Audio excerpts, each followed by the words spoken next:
rooms? Well, the average waiting time in emergency rooms today is 5 hours and getting bigger and bigger and bigger.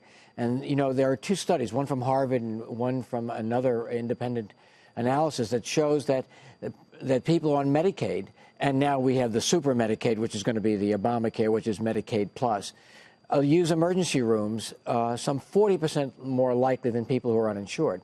And what that does is going to jam more and more people into the emergency rooms. And the reason for this is that they're not given a living wage to the doctors who could take care of them, know them well. For instance, if you go to the emergency room with a head cold, as many of the Medicaid patients do, that costs $1,100 in an emergency room. A headache, $1,757. Atlantic Magazine published these last February, 2013. Where's that going to be? How's that going to be paid for? Well, you're paying for it now. It's not. They're not going to be reimbursed. You mean it costs the hospital $1,700? That's right. For a headache or a cold. That's right. Who's going to pay the hospital back? They bill Medicare and Medicaid. Medicaid, let's just stick to Medicaid for a minute, because that's where the bulk of this is coming. My understanding is the reimbursement rates for Medicaid are pathetically low. For doctors. For doctors. Oh, but not for hospitals. But not for hospitals. Oh, not big unions, see, Larry. This is about big unions. And for hospitals, big unions get paid well. So the emergency rooms are clogged because what? Because Medicaid patients use them because they don't have a primary care doctor. These people go and use primary care in emergency rooms.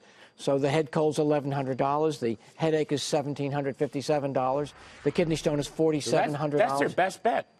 Why should they pay higher premiums for Obamacare to see a doctor? They're better off going to the ER. Well, they go to the ER. They get very good care in the emergency room. And the American College of, let me see if I get this right, the American College of Emergency Physicians ranked it a D+.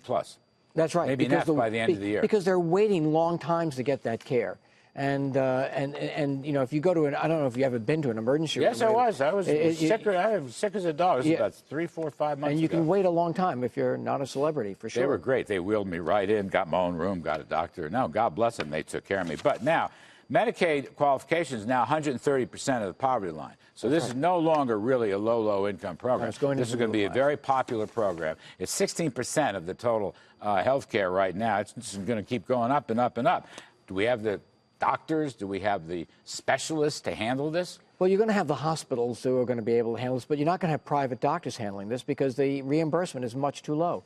That's why you have a massive deficiency in doctors who are going to be primary care specialists, because the reimbursements for primary care, the people who should be screening these people for head colds, not at $1,100, but maybe at $40 or $50. These people, this is just an enormous waste of money.